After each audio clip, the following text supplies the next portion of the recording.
The top stories: war against TPLF vital to stop ethnic fragmentation virus from becoming an African pandemic. And historian says constitutional issues should remain top priority for public consensus.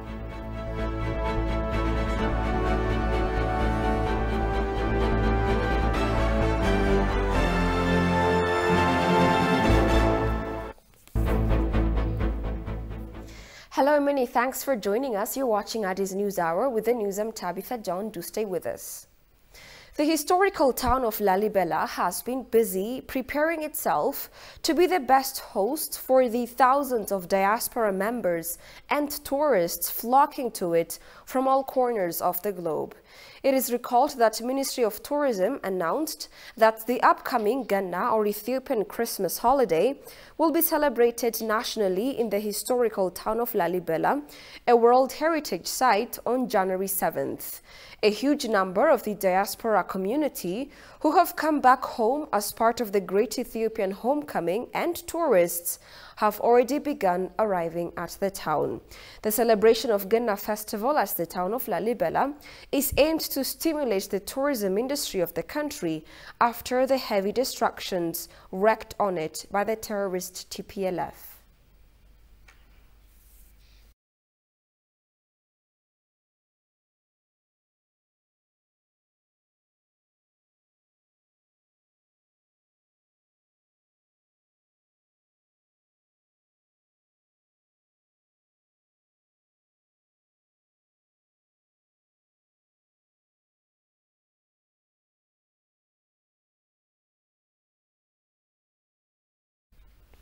Our staff reporter, Santayo Tamrat, has traveled to Lalibela and now joins us on the phone to walk us through the general vibe in the historical town and its preparations to host the huge number of the diaspora communities and foreign tourists headed there to celebrate Ethiopian Christmas. Santayo, a very good evening to you and great having you on Addis News Hour. Thank you, Tabitha. Can you please begin with the observations you witnessed on your way to Lalibela? Yeah, I could observe some of the towns invaded previously by the TPLF. And in fact, anyone can easily spot the destruction is made in the towns. Yesterday and today, I could see a lot of towns, of the towns in Amhara region, which include Devresina, Kemise, Shawarobit, Dese, Kombolcha, Weldia, Gashena, and Lalibela, which were recently freed by the allied forces of Ethiopia. And in these towns, the TPLF destroyed both economic and social infrastructure. You can easily spot schools, health facilities, administrative offices, hotels, and others looted and destroyed by the TPLF. And the TPLF also destroyed roads, bridges, electric lines, transmission lines, factories, telecom facilities, and so on. So these destructions have hampered active day-to-day activities of this town, as I mentioned. But businesses are open, hotels are reopened, and also the cities, the towns, in general, the area, the entire area I have passed through is quite safe and also peaceful. However, a few towns could not get electric power because huge damage was made to transmission lines by the TPLF. But in these areas, I also saw that some people are working to fix this problem. Apart from my observation, random observation, I asked residents and some business people in the areas about the situation that the TPLF made, and they replied there is no evil left that the TPLF has not done so far. So these are just my observations, Tabitha. Wow. What a very clear picture of what's happening there. So what's the general vibe in Lalibela town, and what are some of the preparations being made by the town to host the large number of guests who are already flocking in for the Ganna celebrations? Yeah, you said a large number of people are flocking to the Lalibela from different parts of the country, and the congregation started occupying the compounds of the 11 churches of the Monolithic Church Lalibela. And a lot of people, a lot of killers, a lot of small temporary businesses, some foreign visitors, the diaspora people, and more are seen in the town of Lalibela today in the afternoon. I mean, just arrived here in the afternoon. Then all at the gates, there is a unique ceremony of washing the feet of the guests. And despite the damages the TPLF made here, every resident, every business, every hotel, restaurant, the church and the Lalibela town, as well as zonal and regional administrations, have been making preparations to welcome guests. I guess you know that the Ethiopian Airlines started flight as of Monday, and there is a flight twice a day that I heard this. And there is also a tight security protocol with number of security forces here and there. Our staff reporter, Santayo Tamrat, thank you very much for your observations. Thank you, Tabitha. Good night.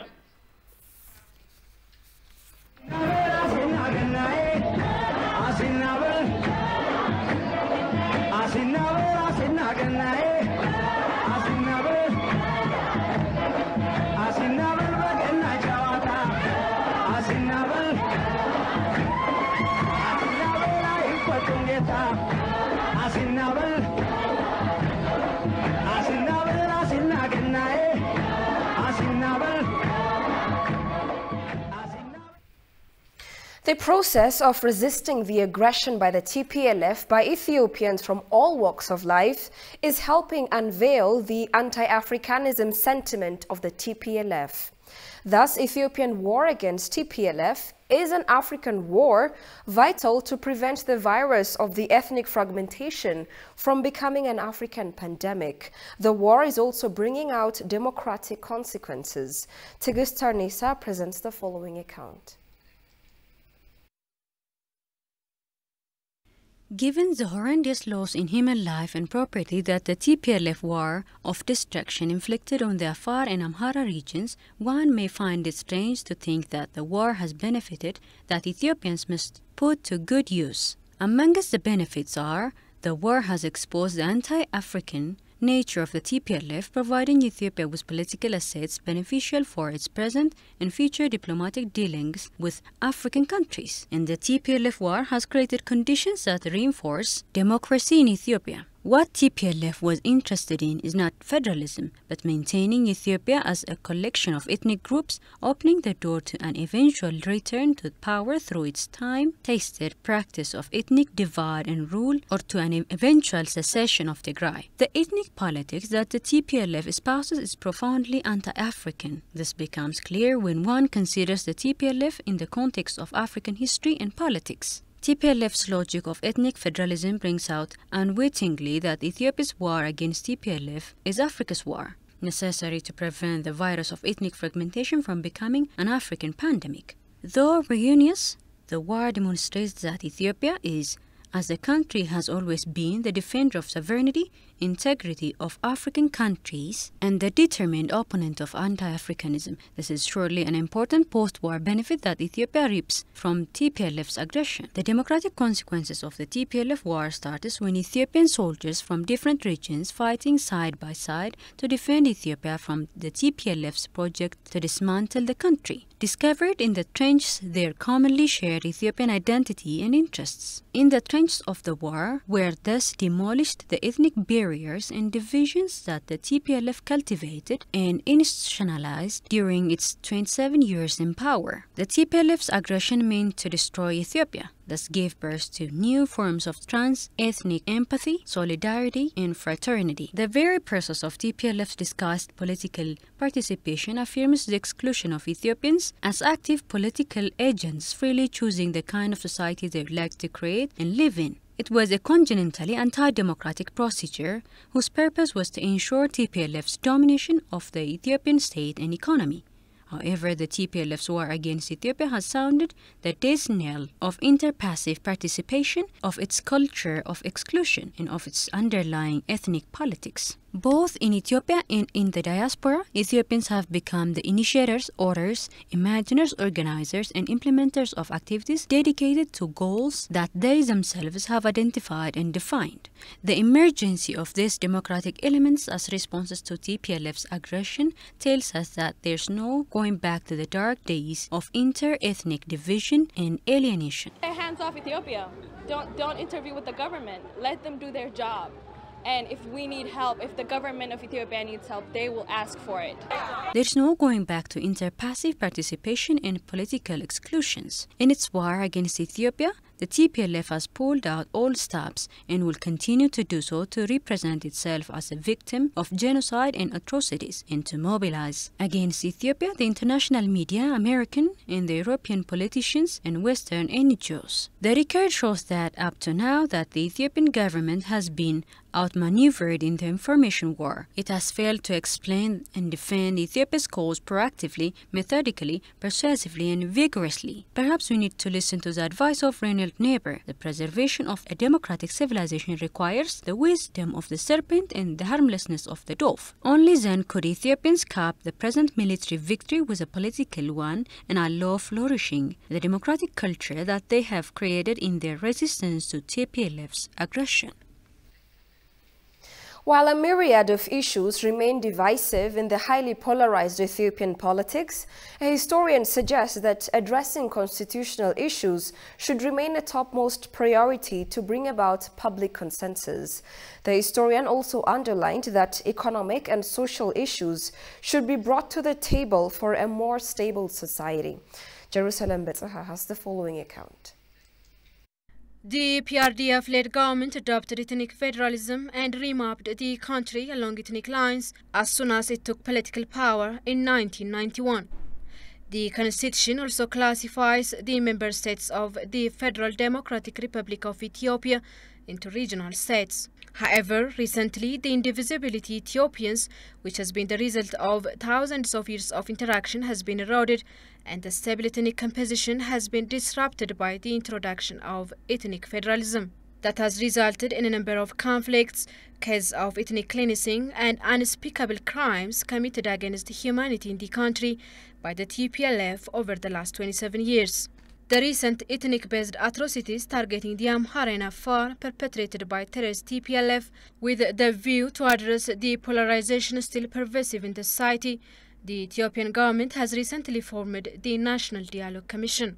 Talking to ETV, the scholar Dagmawit Tesfaye said constitution should still be the #1 priority when dialogue begins. One of the areas where Ethiopians really need to do and need to come together and think about is the constitution, because the basic ideology of the constitution really defies the ongoing challenge, because it divides the Ethiopian people along ethnic lines, and there are many limitations to that constitution. So the new Ethiopia really deserves a more inclusive and more objective constitution that could also lay ground for modern Ethiopia, and Ethiopia in which is inclusive to other groups too. There are a number of economic and social issues creating rifts between Ethiopians as the nation still reels from the effects of 27 years of apartheid-like rule and 13 months long war. The gap between the rich and the poor has kept widening as a means of production, and access to goods remain key issues.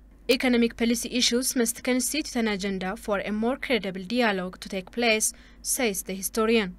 The economic system is also very critical, because Ethiopia has been following an economic policy that was not effective for the past 27 years, and this also needs to be really nearly to be changed according to the objective situation of the country. As you know, we find ourselves in the middle of economic challenges, largely as a result of the global economy and also as a result of many challenges in the local economic front. So Ethiopians need also to think the kind of economic policy that is suitable for the country and need to work out this. Ethiopia has already announced the beginning of nomination process to select the 11 commissioners to preside over the much talked about commission. One of the issues that the commission is expected to grapple with, says the historian, concerns social policy. Social policy is very important because we are talking of change. In the past 27 years, there has been different social setting. What does the new Ethiopia social setting should look like is also another agenda that the national consensus may appreciate. The bill for the creation of the Commission states that it will pave the way for national consensus and keep the integrity of the country. According to the bill, the task of nominating commissioners has gone to the 547-seat National Legislative Assembly, also known as Parliament.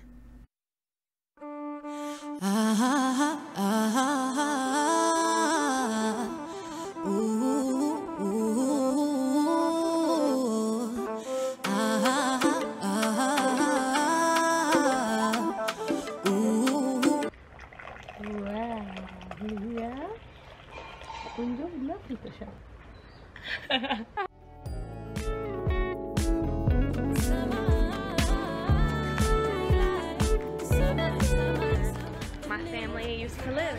Yo, this roundabout with no type of traffic light, I literally can't, bro.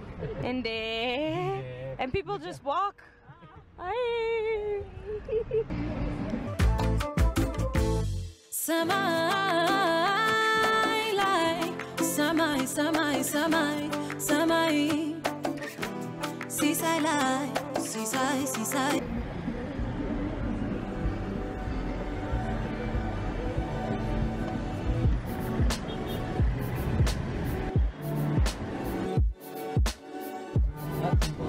¿En todo?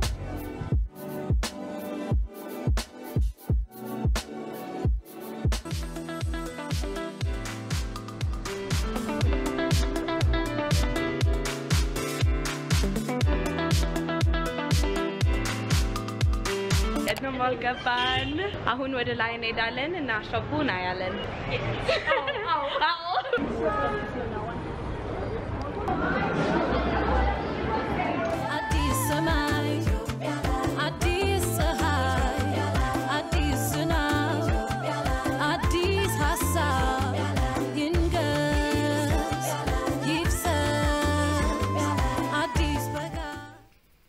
Welcome back, you're watching Addis News Hour. The Ethiopian Embassy in London hosted a farewell ceremony for Ethiopians and people of Ethiopian origin in the United Kingdom and Northern Ireland coming home responding to the Great Homecoming Challenge. Ethiopian Ambassador in London, Teferi Mellese, has commended Ethiopians in the diaspora for supporting their country in times of its needs, protesting undue external pressures, and discouraging illegal exchange of foreign currency. He, in particular, appreciated the unwavering support that the Defend Ethiopia Task Force in the UK has been doing in guarding the interests of Ethiopia and its people. The Homecoming Challenge would also provide the homecomers with the opportunity to witness the reality on the ground and support efforts to change the false narratives on the situation in Ethiopia and encourage the flow of tourism to the country, he said.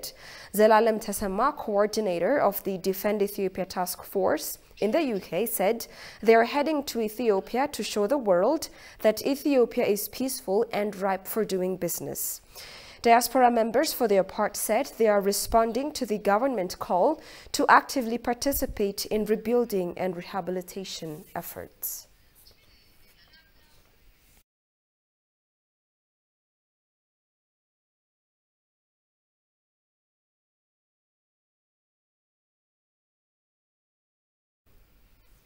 Ethiopian ambassador to India, Tizita Mulugeta, has held discussions with honorary consuls of Ethiopia based in Nepal and Bangladesh about the current situation in the country. The ambassador spoke in detail about the egregious human rights abuses, atrocities, and destruction of civilian infrastructure by TPLF cliques in Amhara and Afar region of Ethiopia, as well as the efforts made by the Ethiopian government to rehabilitate and construct the conflict-affected areas. The honorary consuls have pledged to discharge their duties in creating awareness about the current situation in Ethiopia to the concerned bodies and make active participation to support the rehabilitation and construction efforts of the government of Ethiopia, according to the Ministry of Foreign Affairs of Ethiopia.